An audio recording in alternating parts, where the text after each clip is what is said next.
English एसे का एक series start किया। इंग्लिश एसे के लिए ऑक्सफोर्ड और कैम्ब्रिज का मॉडल स्टडी कर रहे हैं। हुक क्या है? कैम्ब्रिज और ऑक्सफोर्ड का जो मॉडल है, उन्होंने 4 तरीके हमें बताए। यहां पर ये भी एक बात भाई, आप एक फर्जी कहानी लिखें तो मैं क्यों ना एक रियल स्टोरी को सोशल मीडिया में लिखूं। ये आपने क्लाइमेट चेंज पे ऐसे लिखना है और आपने कोटेशन दे दी किसी क्रिकेटर की, तो क्या वो होगा? दैट्स नॉट इम्प्रेसिव और ये चीज एक्सेप्टेबल भी नहीं है और कोई इसको बाय नहीं करता। What if Adam Smith is reborn today? लेकिन थीसिस स्टेटमेंट को कहते हैं crux of the crux. You shouldn't right thesis statement in your outline, क्योंकि अगर आपको सही तरह से थीसिस स्टेटमेंट नहीं आ रहा तो आपका पूरा ऐसे खराब हो जाएगा।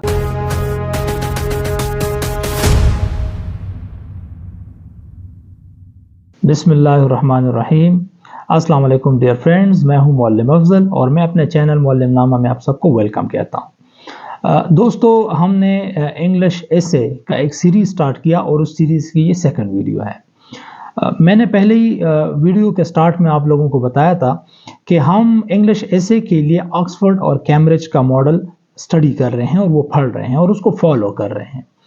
तो पहली वीडियो में हमने कुछ बेसिक क्वेश्चंस रेस किए थे और वो मोस्टली जो स्टूडेंट्स हमसे पूछते हैं वो मैंने आप लोगों के सामने रखे थे और फिर एक एक करके उस पर मैंने डिस्कशन स्टार्ट कर दी थी। पहली वीडियो में हम पहुंच गए थे इंट्रोडक्शन तक। तो इंट्रोडक्शन पे मैंने एक सरसरी सी बात की थी कि इंट्रोडक्शन में होता क्या। इंट्रोडक्शन के 3 पार्ट्स होते हैं। फर्स्ट पार्ट को हुक कहते हैं, सेकंड पार्ट में हम आउटलाइन के कुछ हिस्से को डिस्कस करते हैं, in the last part we write thesis statement. So in today's video इंशाल्लाह we would be discussing hook और हुक से हम स्टार्ट करेंगे। फिर ऑनवर्ड जो हमारे पास क्वेश्चंस हैं, इंट्रोडक्शन को, फिर ट्रांजिशन पैराग्राफ को, उसको हम डिस्कस करेंगे। लेकिन पहले हम डिस्कस करते हैं हुक को। तो आए हम शुरू कर देते हैं कि हुक क्या चीज़ है और ऑक्सफोर्ड और कैम्ब्रिज के मॉडल में जिस तरह का हुक होता है वो किस किस तरह से लिखते हैं, तो हम उसको स्टार्ट कर देते हैं। अब मैं हुक पे थोड़ी सी डिस्कशन करता हूं आप लोगों के साथ कि हुक क्या है। Hook is basically the start of the essay और ये वो सेंटेंस हैं या सेंटेंसेस हैं जो कि एक रीडर के या एक एग्जामिनर के अटेंशन को ग्रैब करता है। इस वजह से इसको अटेंशन ग्रैबर भी कहा है। जैसे हुक में हम किसी चीज को ऐसे फंसाते हैं ना, इसी तरह ये एक हुक है जो कि उसके अटेंशन को अपनी तरफ कैच करता है। ऐसे एक एकेडमिक कंटेंट है और राइटिंग है और ये बहुत ही it should be very much organic and it should be very much precise and concise। तो इसका जो स्टार्ट है वो बहुत ही दिलचस्प होना चाहिए ताकि जो उसको रीड कर रहा हो या जो उसको चेक कर रहा हो उसकी वो देखते ही उसमें जज्ब हो जाए, एब्जॉर्ब हो जाए और उसको लगे कि yes I should read this thing and check this thing, this is interesting. ठीक है, तो अब अगेन कैम्ब्रिज और ऑक्सफोर्ड का जो मॉडल है उन्होंने 4 तरीके हमें बताए हैं कि हुक को 4 तरीके से स्टार्ट किया जा सकता है। जो पहला तरीका है वो एनेक्डोट का है। ये हमारे यहाँ कई टीचर्स इसको क्लासों में पढ़ाते हैं। ये तरीका ठीक है एनेक्डोट का, लेकिन एनेक्डोट जरूरी नहीं है कि फर्जी हो। यहां पर ये भी एक बात भाई, आप एक फर्जी कहानी लिखें। क्यों, हमारी रियल लाइफ में इस तरह की कई रिलेटेबल स्टोरीज हैं वो हम लिख सकते हैं, क्यों ना वो हम एक रियल स्टोरी क्यों ना लिखें। अगर आपके पास उस टॉपिक से relate, for example social media है, ठीक है,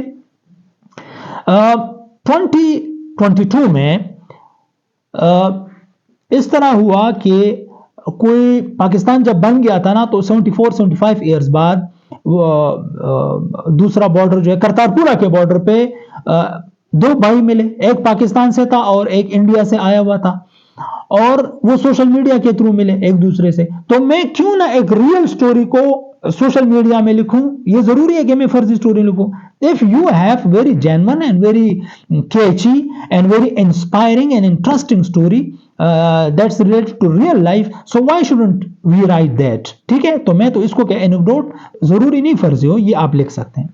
दूसरा, we can start with quotation but that quotation should be relatable. अब असल में ये इसे ऐसी चीज है ना कि ये प्रैक्टिकल चीज है, इसमें फिर अंदर हर एक पॉइंट में 50 पॉइंट्स और हैं।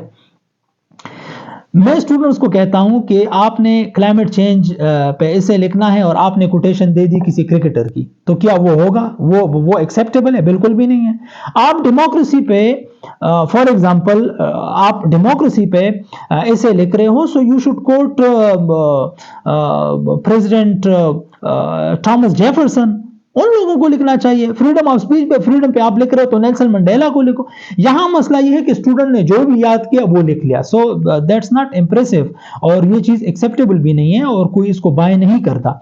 अच्छा, thirdly we can start from any fact और figure, but that should to be relatable. And fourthly we should raise questions. ये बहुत ही इंप्रेसिव मेथड है और मुझे पर्सनली ये मेथड सबसे ज्यादा पसंद है कि फॉर एग्जांपल आप ग्लोबलाइजेशन पे ऐसे लिख रहे हो, ठीक है, ग्लोबलाइजेशन पे आप ऐसे लिख रहे हो तो आप क्वेश्चन ऐसे रेस करें कि जो फॉर एग्जांपल इकोनॉमी है तो एडम स्मिथ उसका फादर है। आप लिखें कि अगर आज के दौर में एडम स्मिथ दोबारा रीबॉर्न हो जाए, ये क्वेश्चन आपने क्या, what if Adam Smith is reborn today, आपने एक क्वेश्चन रेस किया। इसी तरह टेक्नोलॉजी का जो फादर हम कह लेंगे रोडोल्फ डीजल है, जिसने डीजल इंजन को बनाया, वो उठे, ठीक है, आज के दौर में वो दोबारा पैदा हो जाए। या फिर थॉमस जेफरसन फॉर एग्जांपल, अगर आज के दौर में वो दोबारा जिंदा हो जाए, so what he would find they would find themselves in a globalized world। आपने पहले क्वेश्चंस रेस किए, फिर आपने क्वेश्चन को रिलेट किया अपने टॉपिक के साथ। तो ये कैम्ब्रिज और ऑक्सफोर्ड में ये 4 तरीके मेंशन्ड है, ठीक है। आप इन चारों तरीकों से स्टार्ट करते हैं, कभी भी इस तरह का एब्रप्ट स्टार्ट आप ना लें, that doesn't look impressive and interesting, ठीक है।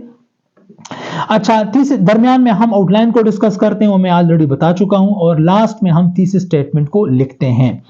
अच्छा, thesis statement, how to write thesis statement, ये तो एक बहुत बड़ा टॉपिक है, इस पे एक पूरे 3 घंटे का लेक्चर होना चाहिए। मैं इस पे एक और लेक्चर इंशाल्लाह रिकॉर्ड करूंगा कि हम थीसिस स्टेटमेंट को कैसे लिखेंगे, क्योंकि यहां पर हम ऐसे के ऊपर एक ओवरऑल डिस्कशन कर रहे हैं, तो दैट्स नॉट पॉसिबल।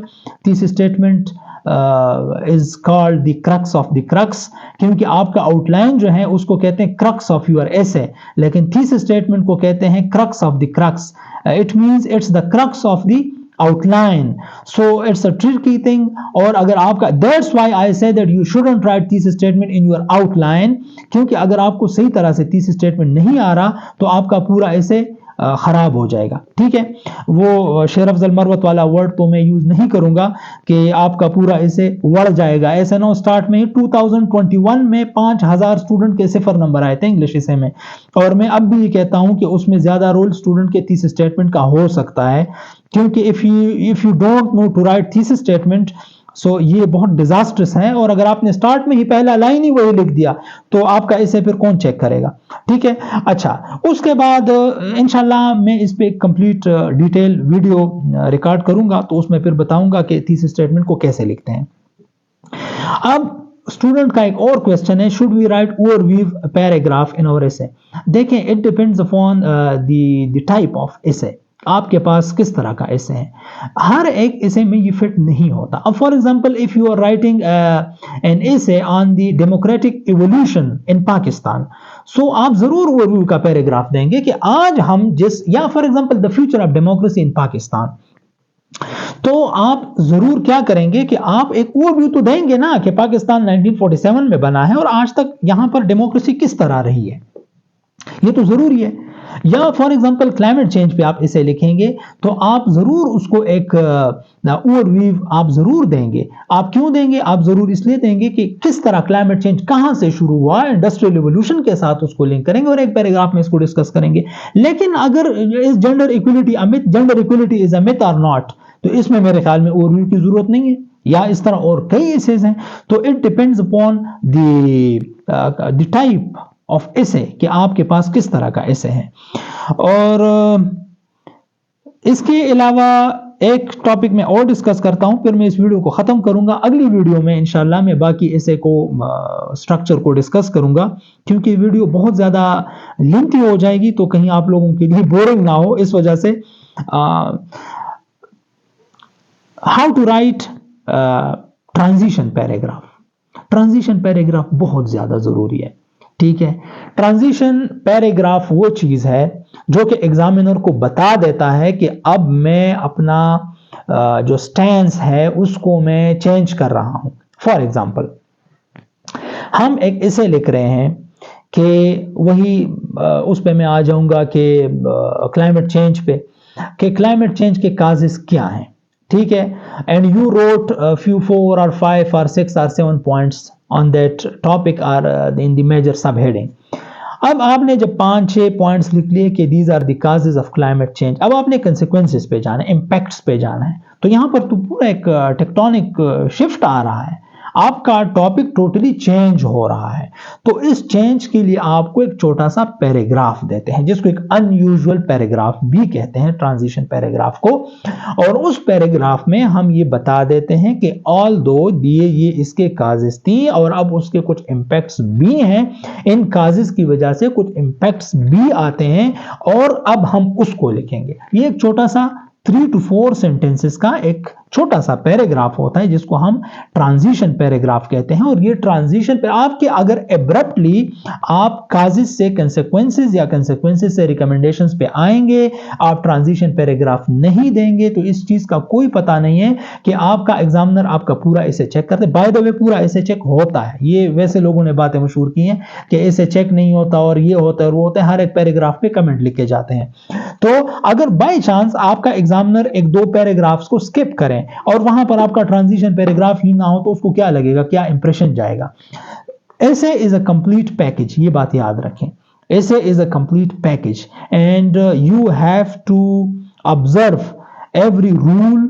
आपने हर एक चीज को फॉलो करना है, किसी चीज को मिस नहीं करना, किसी चीज को फॉर ग्रांटेड नहीं लेना, ठीक है। इंशाल्लाह बाकी डिस्कशन मैं अगली वीडियो में करूंगा। आई होप कि जो कुछ मैंने कहा आप लोगों को इसकी समझ आ गई होगी। अगर आप लोगों का कोई भी क्वेश्चन है जो अभी तक हमने डिस्कशन की है, इसके हवाले से आप लोगों का कोई भी क्वेश्चन है तो आप लोग कमेंट में जरूर मुझसे पूछ लीजिएगा। इसके अलावा अगर आप लोग कोई सजेशन देना चाहते हैं या आप लोग आगे वाले आने वाले टॉपिक्स के बारे में कोई क्वेश्चन पूछना चाहते हैं तो कमेंट में जरूर मुझसे पूछ लीजिएगा। मेरी इस वीडियो को अगर पसंद आ गई है तो लाइक करें, चैनल को सब्सक्राइब करें ताकि बाकी वीडियोस आप लोगों को बराह रास्त पहुंच सके। Thank you so much for watching this video.